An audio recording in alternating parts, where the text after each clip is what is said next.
அன்பின் பரம தகப்பனே, ஸ்தோத்திரம் ஐயா, ஸ்தோத்திரம் ஐயா. இந்த நல்ல நாளைக்கான கிருபை செய்திரே. உமக்கே எல்லாம் துதி கன மகிமை உண்டாவதாக. கர்த்தாதி கர்த்தாவே, உமக்கே எல்லாம் துதி கன மகிமை உண்டாவதாக. ராஜாதி ராஜாவே, இயேசு ராஜாவே, உமக்கே எல்லாம் துதி கன மகிமை உண்டாவதாக. ஆமாப்பா, இந்த வசனத்தை வைத்து நாங்கள் ஜெபிக்கிறப்போ எங்கள் ஒவ்வொருத்தரையும் ஆளுகை செய்யுமாறு தாழ்த்தி கேட்கிறோம். Proverbs 21st chapter, 2nd verse. People may be right in their own eyes, but the Lord examines their heart. நீதிமொழிகள் 21ஆம் அதிகாரம் 2ஆம் வசனம். மனுஷனுடைய வழியெல்லாம் அவன் பார்வைக்கு செம்மையாக தோன்றும், கர்த்தரோ இருதயங்களை நிறுத்து பார்க்கிறார். ஆமென். Thank you Jesus. இந்த வசனத்தை கொடுத்ததுக்காக ஸ்தோத்திரம் ஐயா. எங்கள் ஒவ்வொருத்தரையும் ஆளுகை செய்யுமா தாழ்த்தி கேட்கிறோம். இயேசுவே, இந்த வசனத்தின்படி நாங்க உமக்கு கீழ்ப்படிந்து வாழ கிருபை செய்யுங்க தகப்பனே.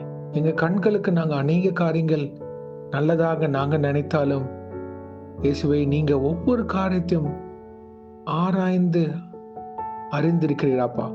எங்க இருதயத்துல என்னென்ன சிந்தனைகள் வருதோ, எங்க கண்கள்ல நாங்க எதுதான் நினைக்கிறோமோ அது எல்லாமே உமக்கு அது வெளியரங்கமாக இருக்கிறதுக்காக ஸ்தோத்திரம்.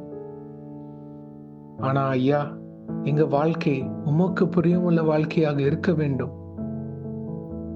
உமது கண்களுக்கு பிரியப்பட்ட பாத்திரவன்களாக இருக்க எங்களை தகுதிப்படுத்துங்க இயேசுவே.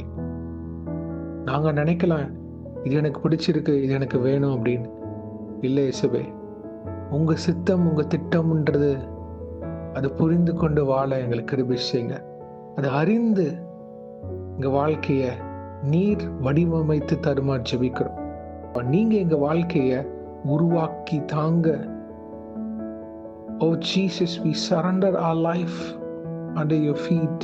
எங்களை காட்டிலும் எது நல்லது, எங்களுக்கு எது நன்மை, எங்களுக்கு என்ன தேவைன்றது நீங்க அறிந்திருக்கிறீங்க அப்பா. சுய புத்தியில நாங்க சார்ந்து இருக்க கூடாது. பரிசுத்த ஆவியின் வழிநடத்தல்ல எங்க வாழ்க்கையை அமைத்து தருமா ஜெபிக்கிறோம்.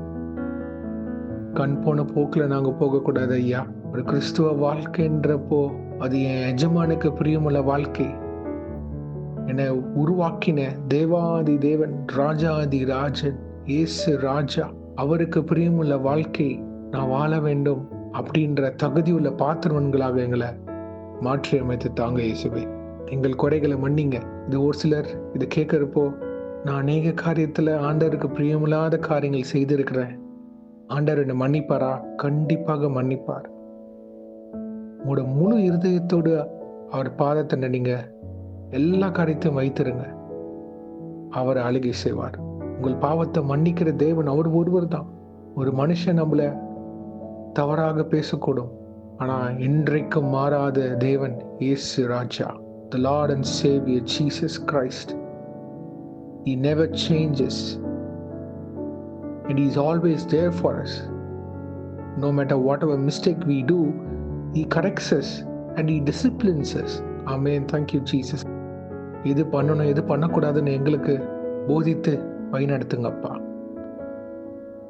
நாங்க உண்மை பிரதிபலிக்கிற பாத்திரங்களாக இருக்க வேண்டும். ஆம் இயேசுவே, அது நீங்க தான்ப்பா வழிநடத்தி ஆளுகை செய்யுங்க. எங்க தடைகளை நீக்குங்கப்பா. மாம்சமான சிந்தைகள் வேணாம், ஆவிக்கேற்ற சிந்தனைகளோட எங்க வாழ்க்கை வாழ கிருபை செய்யுங்க ராஜாவே. நீர் விரும்புகிற பாத்திரவன்களாக எங்களை உருவாக்கி தாங்க. உமது கையில இருக்கிற களிமண்ணாங்க எங்களை உருவாக்குங்க.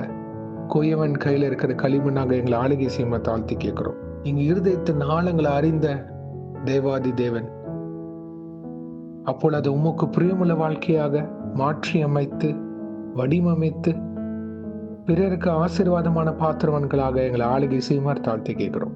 இயேசுவே, இன்றைக்கு யார் யார் என்னென்ன காரியங்களாக போகிறார்களோ அவங்களை பாதுகாத்து பொறுப்பெடுத்து வழிநடத்துங்க. உங்க காரம் முன்னும் பின்னுமாக இருப்பதாக தேவ தூதர்களால் பாதுகாத்து வழிநடத்துங்க. இயேசுவின் நாமத்தினால் எங்க தலைகளை தாழ்த்தி ஜெபிக்கிறோம் பிதாவே. ஆமேன், ஆமேன், ஆமேன்.